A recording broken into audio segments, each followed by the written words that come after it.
Jeez. That's what I'm talking about.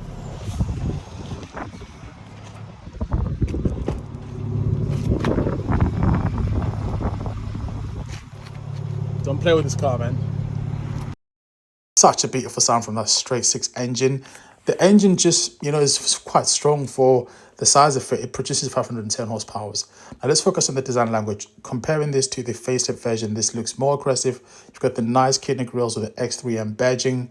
Then you've got the Bayrachen Motorwerks, which is what BMW stands for in German. Then you've got the side vents there, which channel the air to the wheels on either side. Then you've got this center bottom grille section, which looks just aggressive. Let's get the daytime running lights coming on. You've got that nice fancy light sequence, not as cool as the Audi, but BMW do their own thing. And then we're just going to look at the front furthermore. So on the bonnet there, you've got the lines which channel the air to the sides.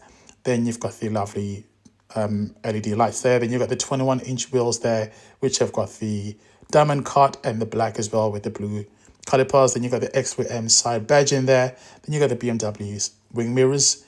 Then you've got the pan roof as well. Finish off with the roof rails in black. This is de-chromed. As you step back to look at the car, it's a mid-size SUV. I think it looks better out of the class comparing to the Q5 as well as the BMW, as well as the Mercedes-Benz GLC, I beg your pardon. So coming to the back there, you've got the X3M badging. This has got quad taillights. Then you've got the little back diffuser there.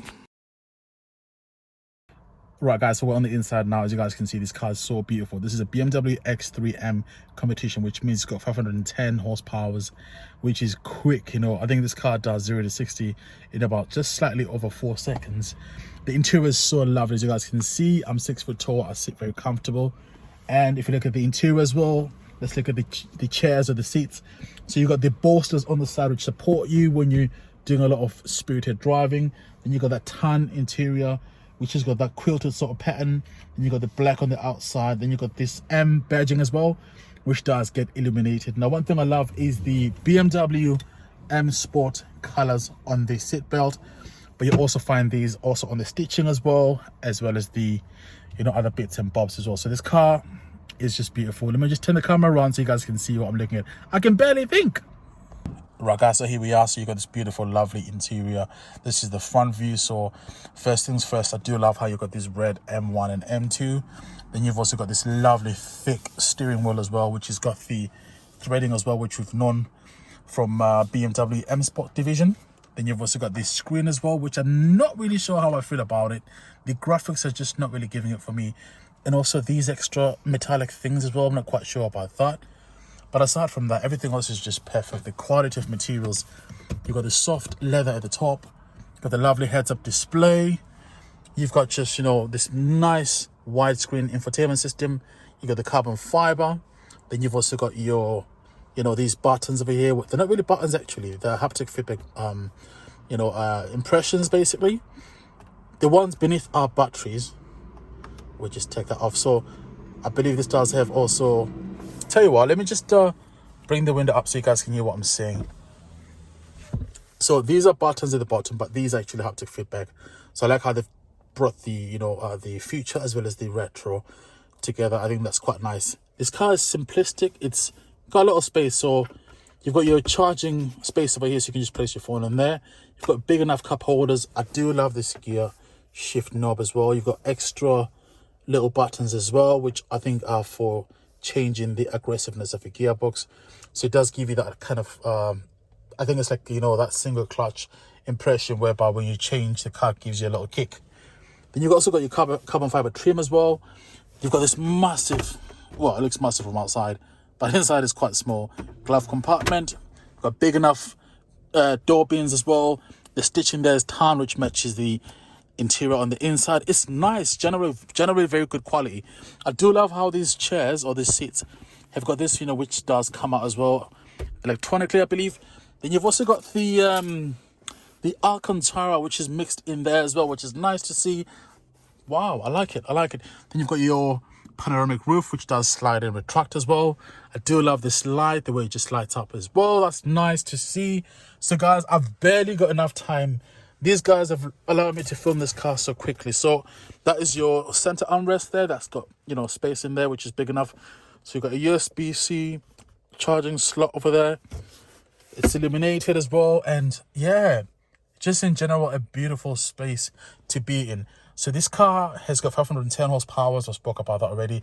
It's four-wheel drive, but it's rear-wheel drive biased. There's one of these guys that I watched on YouTube for quite some time. He's from Birmingham. I forgot his name. And he had an accident while his friend was driving this car. And I think they hit a tree. And this car is rear-wheel drive biased. So when you're like, I think on the aggressive mode, the car does have that rear-wheel bias. So you got to be careful how you drive this car, guys. You can't just like, you know, put your foot down and think it's four-wheel drive. So what I'll do is I'll lower the window and then just start the car. All right. That's your button there. So we'll just put our foot on the brake and then just rev it up. It's barely got enough fuel anyways.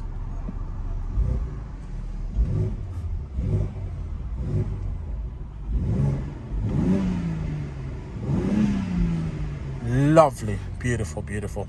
We'll just go outside and look at the exhaust from outside, I guess. Another thing before I go, guys, the infotainment has also got the gesture stuff as well.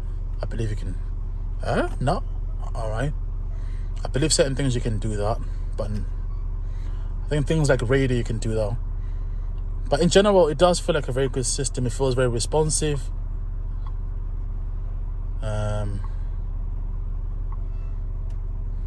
It's very crisp as well. Let's just try and pinch in.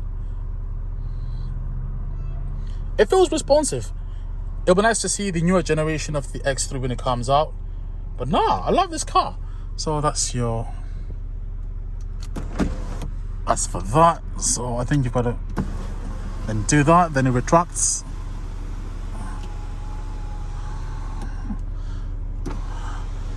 And then close it again.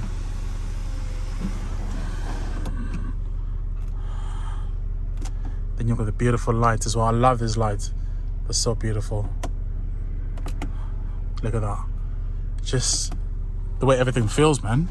Everything feels good quality. So you've got your ambient lighting as well. Let's not forget that as well. BMW does have the ambient lighting. Now, I don't know how to use the BMW system, but I'm sure it's simple once you have it. So what I was saying before about this M button, so they do change things like your driving stabilization. They do change, you know, how the car responds. You're able to change the car from, so that's now inefficient. So you're able to choose. So now you can see some Sports Plus, which means it responds a little bit better. Woo!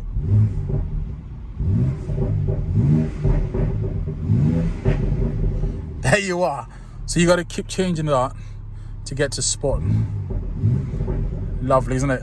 Beautiful. Guys, I'm going to sign out now. So that's the heads-up display there before I go. It's beautiful, isn't it? And yeah, guys, I'm sorry I didn't have enough time, but this is what it is. Sometimes you can see great things and you just have to film them as quick as possible. Thanks for watching. Lovely car. Would I buy this car? I don't know. If I had the money, would I buy this car? I don't know. What's the competition like? So you got the Mercedes-Benz GLC 63. Audi don't really have a competition at all. They haven't got like an RS Q5 at all. So I think I would, you know. Therefore, it's very modern. It feels nice. So yeah, why not? So I'll go back and film the exhaust for you guys so you guys can hear how loud it is. And then after that, I'm just going to sign out.